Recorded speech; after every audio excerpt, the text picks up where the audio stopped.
La Banque du Canada augmente le taux directeur de 0,5% au lieu de 0,75 comme on s'attendait peut-être. Pourquoi? Mais je pose la question. Vous avez? Et j'ai réfléchi à ça, j'ai fouillé, j'ai lu, j'ai écouté, et je me questionne si tout n'est pas juste manipulé. Ouais, manipulé, parce que vous avez vu, là, pouf, la bourse est partie dans le vert, tout le monde roule. Puis ça donne avec des grosses entrées d'argent dernièrement dans les marchés. Bizarre, hein? Aujourd'hui, j'avais le goût de deep diver là-dedans, puis je vous en parlais pour savoir ce que vous en pensez. Pensez-vous que notre Banque centrale du Canada, en fait, toutes les banques centrales nous manipulent? Écoutez, je joue la petite intro, puis on en jase tout de suite après. Alors, je vous revois dans 2 secondes.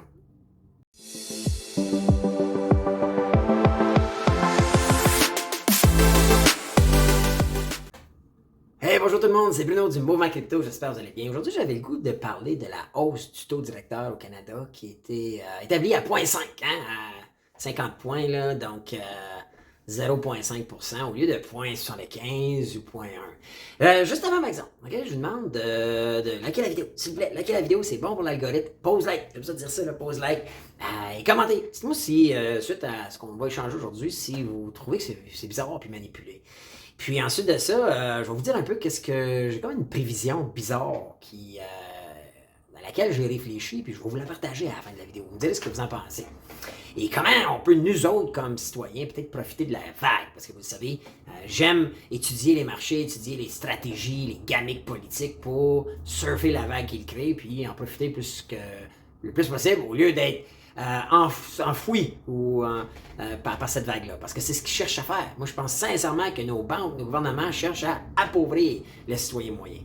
Alors, donc, si ça vous tente, ben, likez la vidéo, commentez, puis partagez-la, OK? Dans vos réseaux, vos familles, vos amis, vos collègues. Ça nous aide, nous autres, à bâtir notre communauté Mouvement Crypto. Et ça, en même temps, ça fait qu'on se rassemble puis on échange nos trucs pour se protéger de nous parce que c'est pas les gouvernements qui nous prennent soin de nous autres, right? Alors, je reviens là-dessus parce que on entend parler dans les médias traditionnels, l'inflation hors de contrôle. Puis effectivement, quand on regarde, j'en ai parlé la semaine passée, comment que tout augmente, puis là c'est rendu que c'est les besoins essentiels qui manquent, comme l'épicerie, l'énergie, les besoins de se loger, les besoins essentiels sont parmi le gros pourcentage qui crée l'inflation en ce moment. Puis moi, je trouvais ça inquiétant. Surtout que je vous montrais dans la vidéo de la semaine passée, vous pouvez retourner voir les vidéos, que aux États-Unis, parce qu'on n'a pas d'études comme ça au Canada, mais c'est probablement la même affaire au Canada, 61 ou quelque chose comme ça, des pourcentages des gens n'avaient pas payé leur carte de crédit des 6 derniers mois. Que toutes les générations étaient endettées à crédit de plusieurs milliers de dollars. Et que moi, je disais, mais ça m'inquiète, c'est pas bon ça. Puis là, on regarde les marchés boursiers, je sais pas si vous avez regardé vos placements dernièrement, vos REER, vos CELI si vous les avez en placement, vos actions, c'est pas jojo, là. Et drôle parce que, en théorie, la Banque centrale, son rôle, c'est de contrôler cette inflation-là. On en veut une petite inflation, on veut idéalement un 2%. Mais quand tu en as trop longtemps, puis pendant que le PIB est négatif pendant 2 trimestres, donc 6 mois, là, on arrive à une récession, puis ça continue, ça devient une dépression, puis là, tu as des crashs, puis ce qui fait que tu appauvris ton peuple. Et moi, souvent, je trouve ça triste parce que c'est comme manipulé, je trouve. Puis je vais vous expliquer un peu mon raisonnement, parce que j'essaie de détecter les manipulations de ces bandits-là à cravate. Et j'aime ça les partager, moi, gratuitement, pour qu'on puisse voir si on peut prévoir le coup, comprendre leur petite magouille, puis en profiter à notre tour. Donc, voyez, à la base, je revenais à la base. J'ai trouvé un site bien fun que je trouve, OK? C'est un site qui s'appelle le US Debt, la dette, clock.org. C'est comme un horloge qui est à la vitesse, là, en fait, instantanée.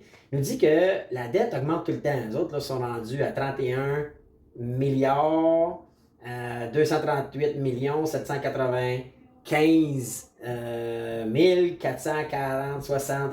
Ça augmente tout le temps, la dette. Donc, 31 milliards de dettes. C'est du cash, ça. Alors, quand tu regardes ça, tu dis, oh my God, excuse, c'est pas des milliards, c'est plus que des milliards, là. C'est 31 billions, là, je pense, là, ou trillions. Trillions, ouais, trillions. Fait que c'est même pas, excusez, là, 31 milliards, c'est beaucoup, mais c'est pas tant que ça. Elon Musk, il en vaut 300. Hein? So, alors, c'est capoté, là, puis ça augmente. Mais ce qui est inquiétant aussi, c'est que le gouvernement, lui, se repaye avec, pour pouvoir donner des services sociaux, payer les hôpitaux, la fonction publique, nos policiers, etc. Ça prend des revenus. Puis les revenus sont, eux, pas tout à fait proportionnellement, là, mais à une vitesse quand même rapide, en baisse constamment. Donc, tu as toujours plus de dettes, ça coûte toujours plus cher et tu as les revenus de tes citoyens qui baissent tout le temps. Ça marche pas. J'ai essayé de chercher quelque chose et j'ai trouvé le même genre de clock, mais au Canada. OK? Je sais pas si c'est juste, c'est vrai, mais ça semble être proche d'être logique. Donc, en ce moment, la dette fédérale au Canada serait de, bon, mais elle, là, ça c'est des sous, supposons, là. Ça, c'est des millions, des milliards. Fait que 1 trillion. 32 aux États, 31 aux États, 1 trillion. 191 milliards, 43 millions 250 000, puis ça augmente tout le temps. Pour nous, là, notre portion à nous, là, les citoyens, ils nous endettent de 33 127 piastres. Eux autres, le gouvernement, ont décidé de nous mettre une dette sur la tête de 33 000 piastres. OK. Puis elle grandit à chaque jour de 144 millions. Tu sais, quand on parle de gestionnaires ou politiciens, que, tu sais, moi souvent j'ai dit, il devrait avoir un cours, puis tu devrais être obligé d'aller chercher un bac ou une maîtrise ou un doctorat en politique ou en finance pour pouvoir gouverner notre pays. Là, en ce moment, c'est des taouins, là. Regardez ça, là, à chaque jour, on augmente notre dette. Ça veut dire que nos revenus ne payent pas nos dépenses. Si on était une entreprise, comme dans les celles où je suis partenaire, c'est pas viable, là. Tu fais faillite, là. Mais nous autres, on run notre pays comme ça. Il y en a qui vont me dire, ouais, mais c'est normal, c'est le potentiel des payeurs. À un moment donné, là, on peut-tu comme arriver à un certain équilibre? Pourquoi on dépense de l'argent qu'on n'a pas?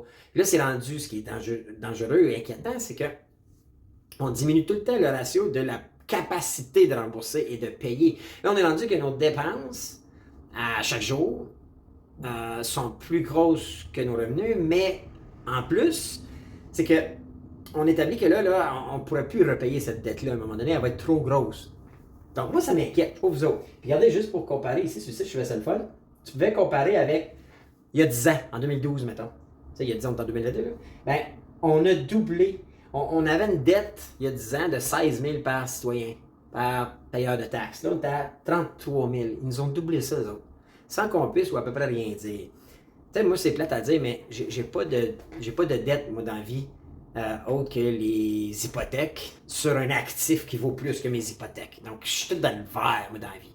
Sauf à une place, comme citoyen du Canada. Ben, je trouve ça plate. Puis c'est ce que je veux vous faire réaliser. Puis là, regardez bien, qu'est-ce que je trouve, puis que je trouve ça décevant. Parce qu'à la base, on le sait, lorsqu'un pays est dans une situation comme elle l'est en ce moment, ils ont deux choix pour pouvoir contrôler l'inflation. Et tenter de maintenir les marchés stables. Ben, c'est soit d'augmenter les taux directeurs comme ils le font là.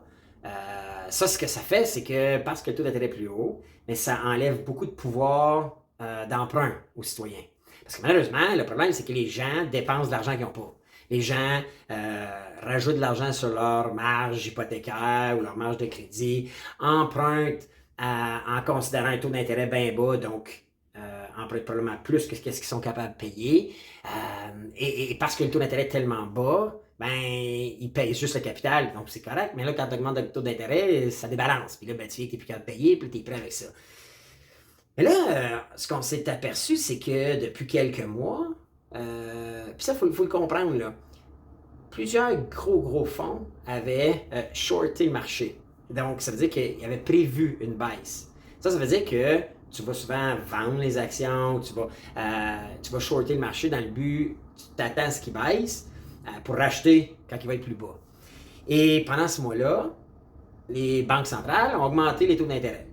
Puis à chaque fois que les banques centrales, vous remarquerez, là, quand ils nous envoient une bride, ou en fait, ils nous donnent un genre de indice sur combien va être le taux, la hausse du taux directeur, et il nous l'annonce à une journée X, comme exemple. Là, il y avait des rumeurs que ça serait 0,75. Puis aujourd'hui, il nous annonce 0,5. Fait que tout le marché fait Oh, wow! Puis là, étant donné qu'il y a beaucoup de petits investisseurs, oh, ils vont racheter des stocks, puis tout va monter. Puis effectivement, le marché tombe à la hausse, puis tout est dans le vert. OK? Donc, mais si tu peux pas faire ça parce que là, tu viens pas à bout de baisser ton inflation, faut que tu reprintes de l'argent pour acheter tes applications puis remettre de l'argent dans le système pour que le monde continue à dépenser puis investir à la bourse, continuer à garder le marché aussi. Puis là, ben, on a vu des pays dernièrement, comme vous avez vu peut-être, là, il y a un nouveau président, en fait, un nouveau premier ministre en Angleterre. La première chose qu'il a faite, lui, il a annoncé qu'il était favorable first aux crypto-monnaies, tout ça. C'est des bonnes nouvelles, ça, en fait, pour l'industrie de la crypto-monnaie, mais qu'il n'était peut-être pas prêt tout de suite. Il voulait devenir un peu, l'Angleterre veut devenir le pays qui va amener les monnaies digitales. Mais lui, au lieu de hausser les hausses, parce que là, ils ont perdu le contrôle sur leur monnaie et la valeur par rapport au dollar US, mais lui, il a décidé de reprinter de l'argent. Le Japon a fait la même chose. Alors là, c'est des drôles d'indices, ça. Quand moi, je regarde ça en me disant, bon, t'as l'inflation qui a perdu complètement le contrôle, faut que tu ramènes ça, parce que là, t'endettes ton peuple. Mais là, en même temps, parce que t'oses trop les taux d'inflation, puis que t'endettes ton peuple, les gens investissent plus, donc font crasher les marchés, autant immobilier, boursier, et c'est les tsunamis qui sont souvent dans ces marchés-là. Et moi, je pense sincèrement que les gouvernements et les banques centrales, des tsunamis, mais des tsunamis qui s'aiment beaucoup, couchent ensemble, ça, moi, je pense. Okay? C'est une théorie, là. Et là, j'ai eu, comme en écoutant des vidéos, j'ai vu des gens parler, puis c'est pas fou de ce qu'ils disaient. Là, vous savez, la grosse affaire en ce moment, c'est qu'il y a les élections demi-mandat en novembre aux États-Unis. Puis Joe Biden, vous remarquerez là, que vous aimiez ou pas les républicains ou Donald Trump ou n'importe qui d'autre qui était républicain, forcé d'admettre que depuis que les démocrates sont là, ça va pas mal plus compliqué. On peut dire ce qu'on veut, là, mais si on reste à 3000 pieds pour objectif, quand les républicains étaient là, il y a eu des situations avec Kim Jong, tu sais, le chef là en Corée du Nord. Donald Trump, il est allé le voir, c'était un peu weird, mais il semblait être capable de le contrôler. Même chose avec Poutine, il y a eu des situations, des athlètes qui étaient drogués, le patent, mais il y avait une certaine paix, right?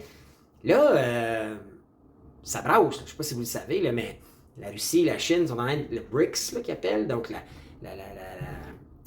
Brésil, la Russie, l'Inde, la Chine, puis l'Afrique, puis là maintenant l'Arabie Saoudite, c'est en train là, de magouiller pour se créer un genre d'économie propre à eux. Nous, on n'est pas de ce bord-là, nous on est sur le bord des Américains. Donc ils vont créer un genre de nouvelle superpuissance.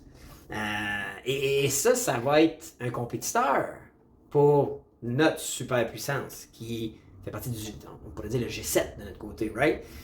Mais là, je vois que aux États-Unis, les démocrates, le vote de mi-mandat a lieu le 8 novembre.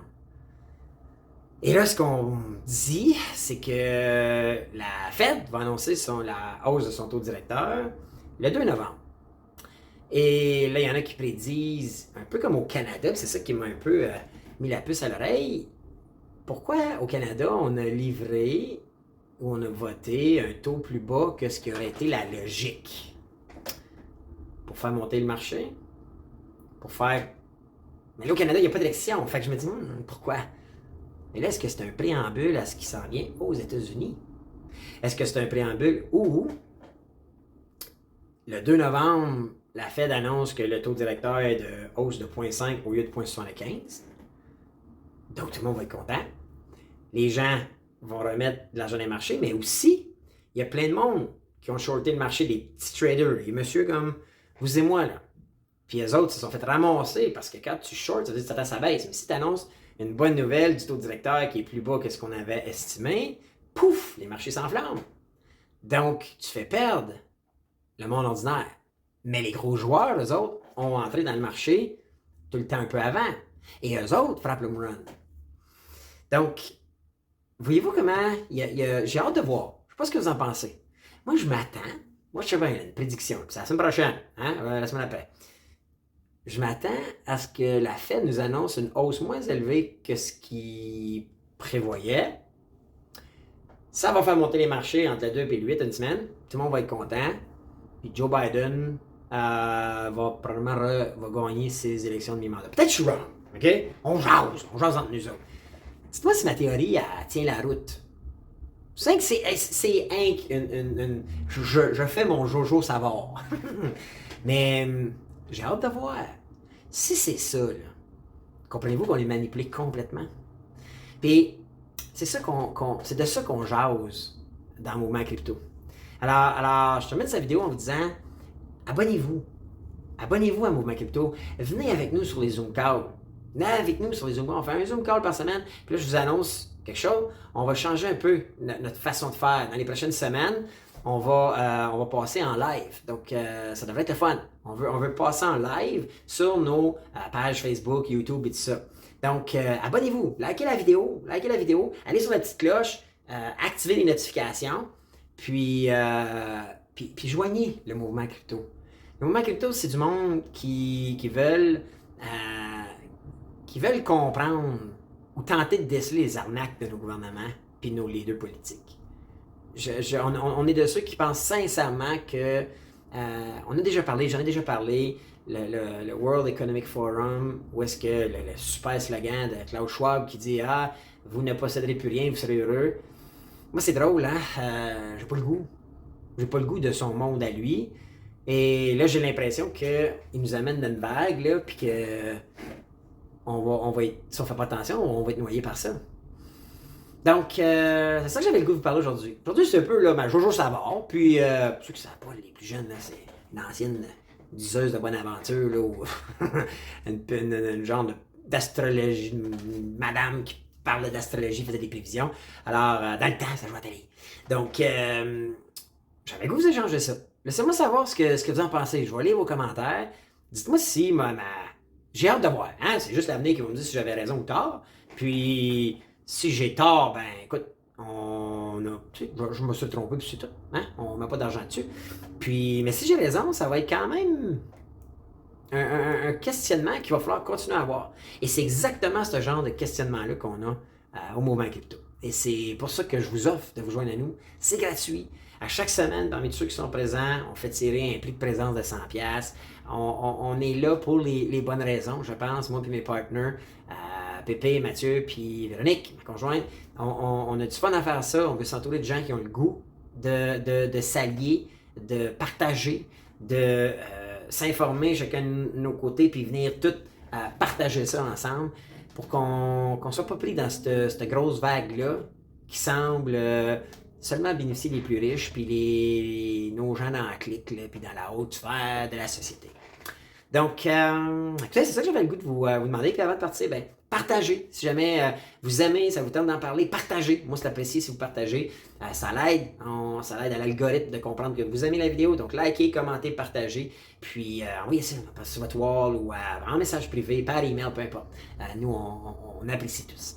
Alors, sur ça, je vous dis, ben, à bientôt la semaine prochaine. Je vais être absent. Je m'en vais en voyage. Donc, en vacances, en fait. Moi, je ne prends pas de vacances l'été. Moi, ma conjointe, on prend ça plus à l'automne. Puis là, bon, on s'en va en Grèce, ça va être le fun. Donc, puis à Venise, donc on s'en va faire une croisière par là-bas, ça devrait être bien le fun. On va vous en reparler. Alors, sur ça, ben, je vous dis à bientôt pour une autre vidéo du Mouvement Crypto. Ciao la gang!